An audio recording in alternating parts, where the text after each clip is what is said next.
Growing up in our small town wasn't easy, especially in our modest two-story house, where the dynamics were always complicated. I'm Molly, and this is the story of how I learned that sometimes the people who hurt you most are the ones who should love you most. My father worked long hours at the local mine. He was quiet, tired, and usually buried himself in the newspaper after dinner. My mother, on the other hand, was anything but quiet. She'd spend endless hours sprawled on our worn-out couch, phone pressed to her ear, cackling with her friends while some mindless talk show droned on in the background.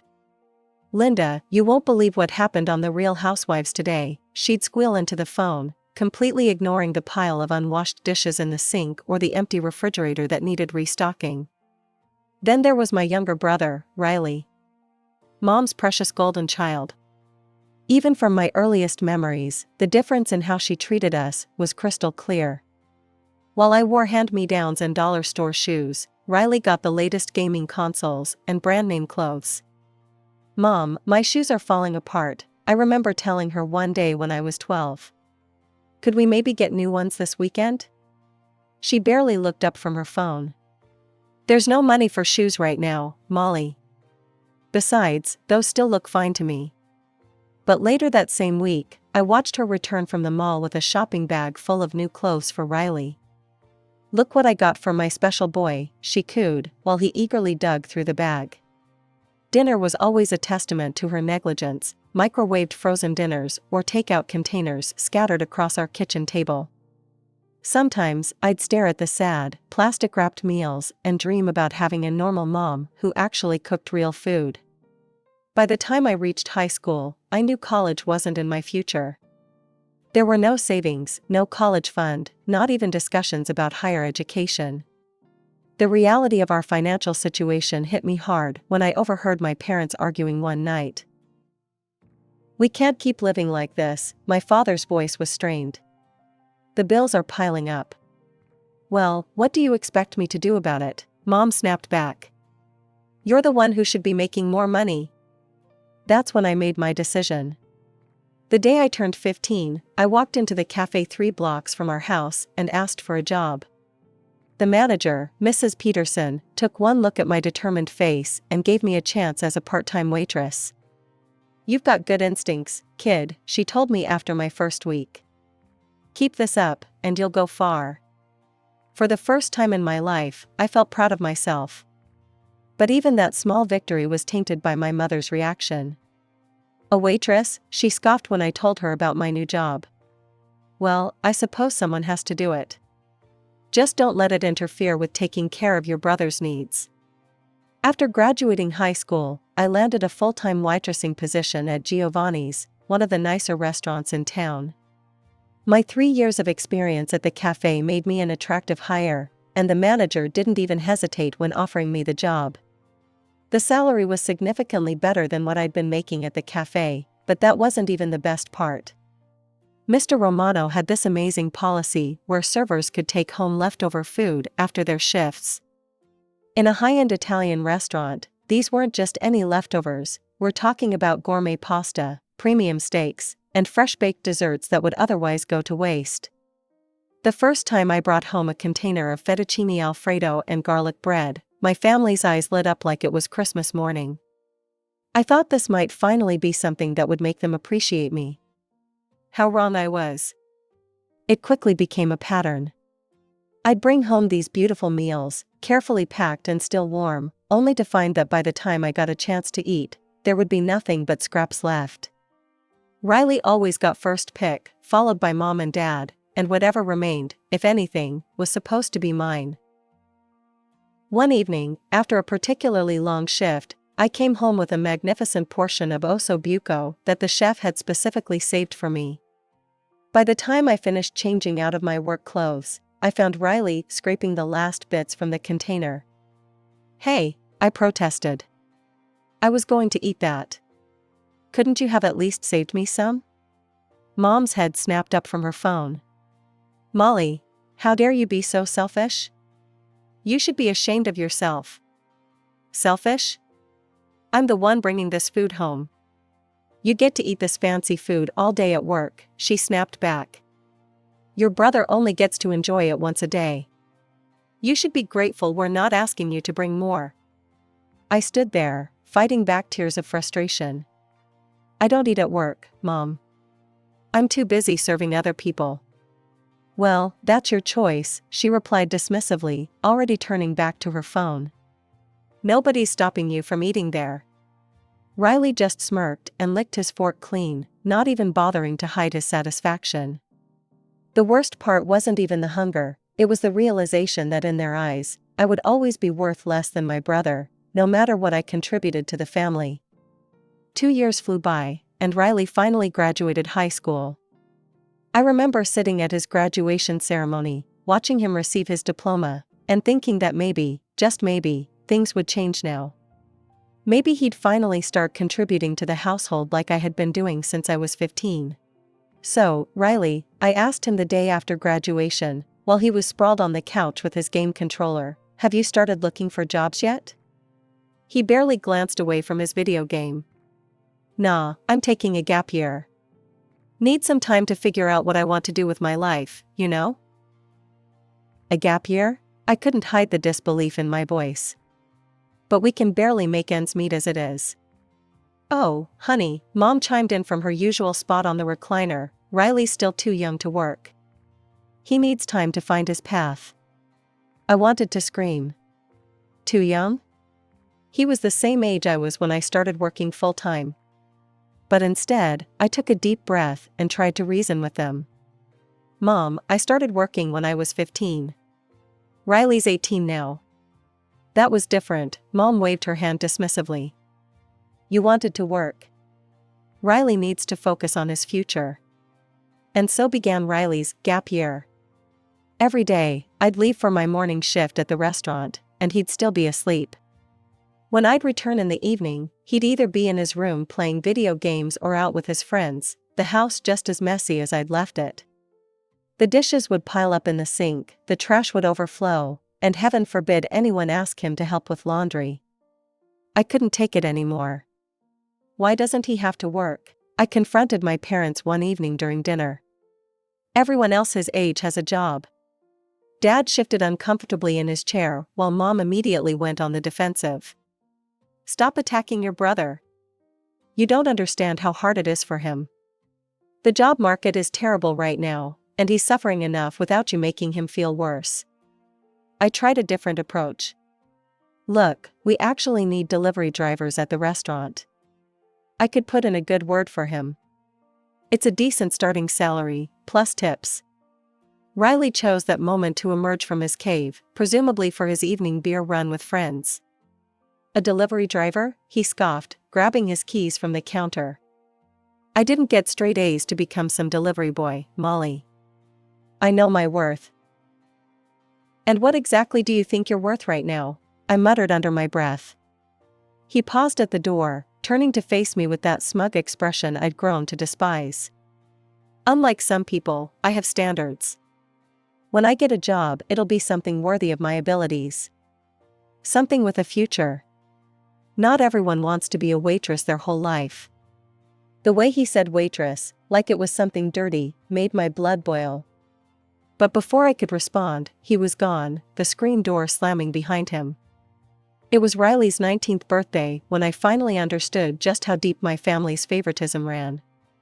That morning, I was getting ready for work when I heard excited voices from outside. Curious, I looked out my window to see my parents presenting Riley with a car. Yes, a car. It wasn't new, a used Honda Civic with some scratches and dents, but it was still a functioning vehicle. I stood there, frozen, watching Riley jump around like a kid at Christmas while Mom took pictures with her phone. I thought about the bus I'd be catching in 30 minutes, the same bus I'd been taking to work for years, rain or shine. The same bus where I'd often stand for the entire 40-minute ride after a grueling 8-hour shift on my feet. Do you like it, sweetie? Mom's voice drifted up to my window. We know it's not brand new, but it's perfect for getting around town. This is awesome, Riley exclaimed, already sitting in the driver's seat. I can't wait to show the guys. I didn't say anything before leaving for work. What could I say? That I'd been working for years and couldn't afford a car while my unemployed brother just got one handed to him? That I was tired of being treated like a second-class citizen in my own family?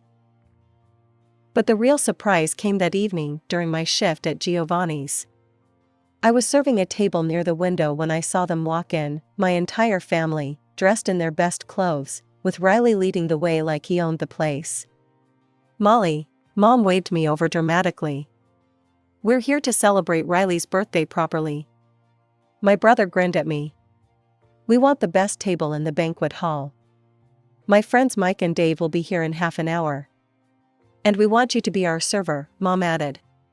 "Only you. We don't trust anyone else to make this special evening perfect."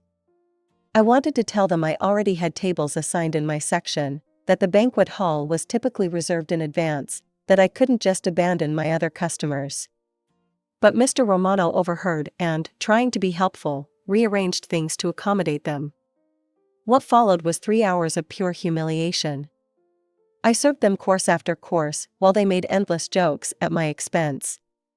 "Hey, sis, the water's a bit warm. Don't they teach you proper serving temperature in waitress school?" Riley snickered. "Molly, dear, you missed a spot when you wiped the table." "Maybe that's why you're still just a server," Mom chimed in, while his friends laughed. By the time they finished their elaborate meal, complete with expensive wines and multiple courses, I was exhausted and emotionally drained. But the worst was yet to come. As they gathered their coats, Mom pulled me aside with that fake sweet smile I'd grown to dread. "Darling, there's just one tiny thing," she said, lowering her voice. "We're a bit short on cash right now. You'll need to cover the bill. Consider it your gift to your brother for his birthday." I stared at the bill in my hand, $247.83. Nearly half my weekly salary. "You can't be serious," I whispered. "You came here knowing you couldn't pay?" "Don't be dramatic, Molly," she hissed. "It's your brother's birthday. Surely you want to do something nice for him? Besides, you get an employee discount, don't you?" They all stood there, watching me, Riley twirling his new car keys, while Mom gave me that expectant look that said I had no choice. And she was right, I couldn't let them walk out without paying. It would cost me my job. 6 months after Riley's extravagant birthday celebration, my own birthday rolled around. That morning, Mom was unusually chipper. "Don't make any plans for tonight, sweetie," she sang out as I headed to work. "We have a special surprise waiting for you when you get home." For the first time in years, I actually felt hopeful. Maybe they'd finally realized how unfairly they'd been treating me. Maybe they'd finally show me the same kind of appreciation they showed Riley. I spent my entire shift daydreaming about what might be waiting for me, maybe a nice family dinner, perhaps even something special they'd saved up for. I practically rushed home after my shift ended, my heart beating faster as I opened the front door. But what I saw stopped me dead in my tracks. There stood my family, dressed to the nines, Mom in a brand new designer dress that must have cost at least $400, matching shoes that I recognized from the expensive boutique downtown, and Dad and Riley in crisp new suits that definitely weren't from the discount store. "Happy birthday," they chorused, but all I could see was the money they were wearing, my money. "Here's your gift, sis," Riley smirked, tossing a small package at me. With trembling hands, I opened it to find a perfume box. But something was off. The designer name was misspelled, Gucci, instead of Gucci. The label was crooked, clearly stuck on by hand, and when I sprayed a tiny bit, the chemical smell was so overwhelming it made my eyes water. That was the moment something inside me snapped. "Are you kidding me?" My voice started low, but quickly rose to a shout. "Molly," Mom looked shocked. "Don't be ungrateful." "Ungrateful?" I was screaming now, years of pent-up frustration pouring out. "I pay all the bills in this house. I buy the groceries. I give you expensive gifts for every holiday." "Keep your voice down," Dad muttered, but I was beyond stopping. "You bought Riley a car with my money. I'm still paying for his gas, and he won't even give me a ride to work. I've asked him 3 times, and each time he said he was too busy playing video games." Riley shifted uncomfortably. It's not my fault you can't afford your own car. Because I spend all my money on this family. I grabbed at my hair in frustration. And what do I get for my birthday? Fake perfume that smells like paint thinner while you're all standing there in clothes that cost more than I make in 2 weeks. You're being hysterical, Mom snapped. This is no way to act on your birthday. Hysterical? You want to see hysterical? I snatched up the perfume bottle. This isn't even real. You couldn't even be bothered to get me something that wasn't a cheap knockoff. That's enough, Dad's voice boomed. If you're going to act like this, you can just go to your room and stay there. Yes, Mom added, smoothing her expensive dress. Go celebrate alone until you can behave properly and show some gratitude. I turned and walked to my room without another word, but this time was different. This time I wasn't going to cry. This time I was going to plan. Because in that moment, I knew with absolute certainty that I needed to get out of this house. Just a week after my disastrous birthday, Mr. Romano called me into his office. I was nervous at first, wondering if my family's behavior during Riley's birthday dinner had finally caught up with me. Molly, he said, gesturing for me to sit down, I've been watching your work here for a long time. You're reliable, professional, and our customers love you. How would you feel about becoming our new receptionist?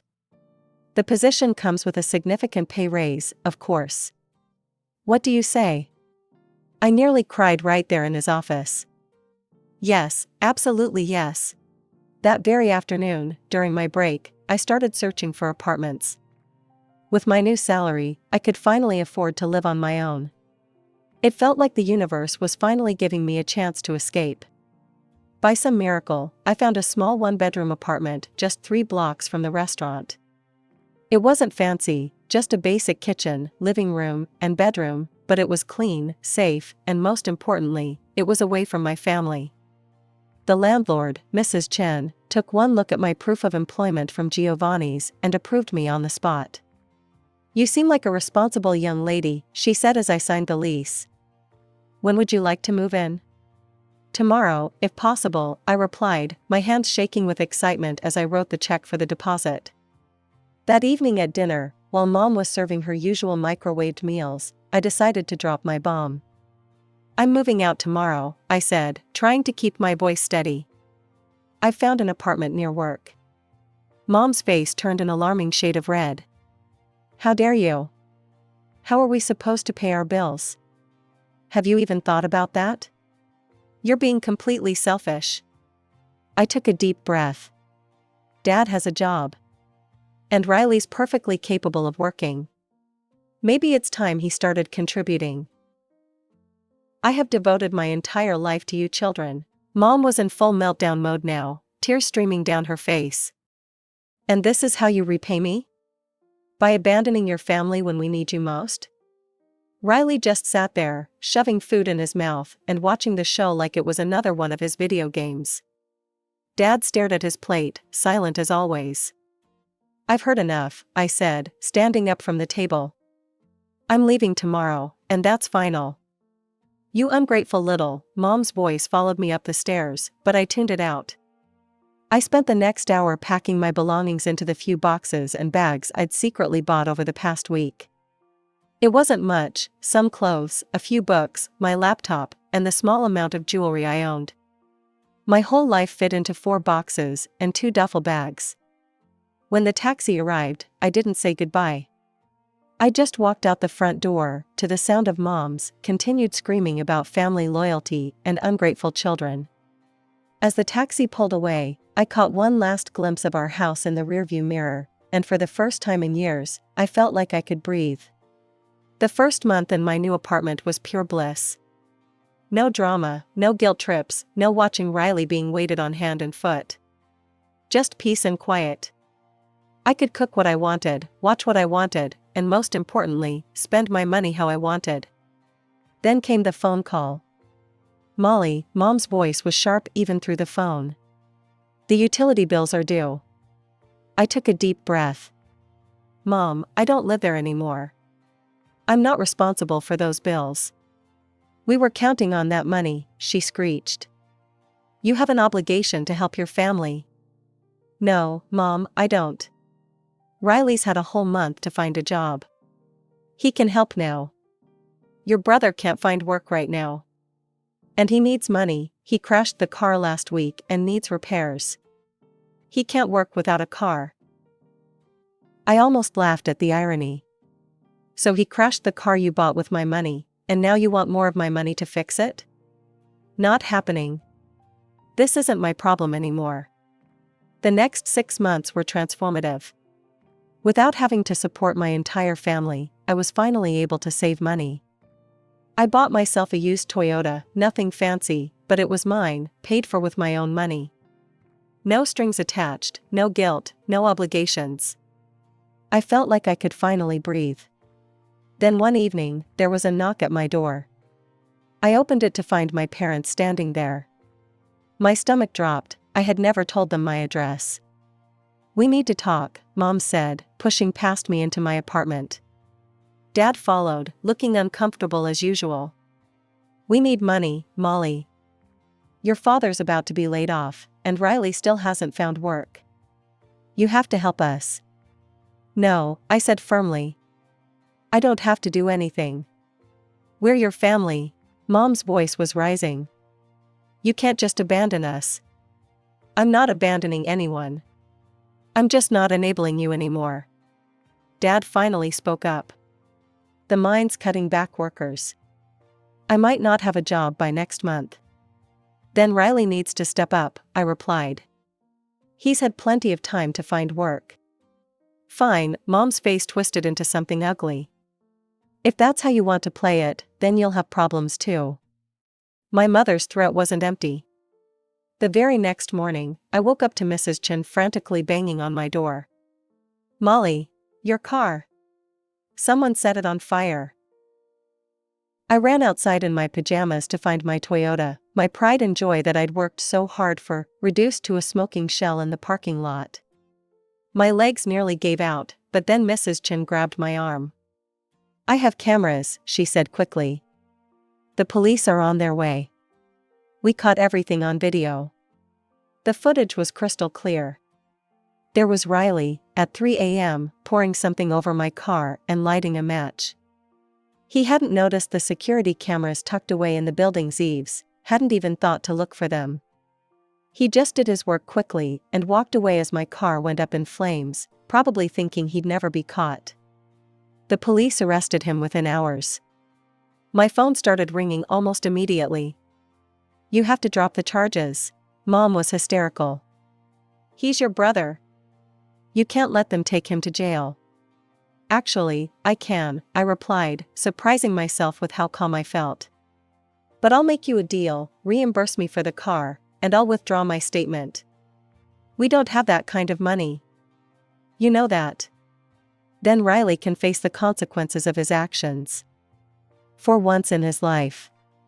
"You heartless little," I hung up before she could finish. The trial was quick.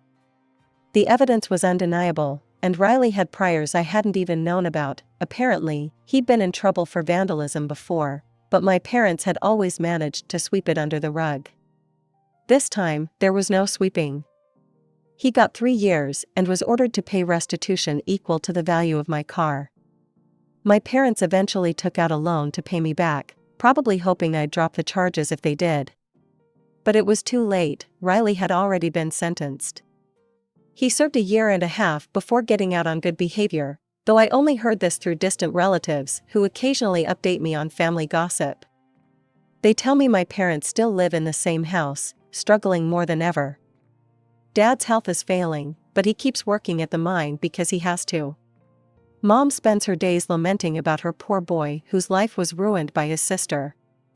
Riley, unsurprisingly, still doesn't have a job. Turns out having an arson conviction makes it even harder to find that prestigious position he always thought he deserved.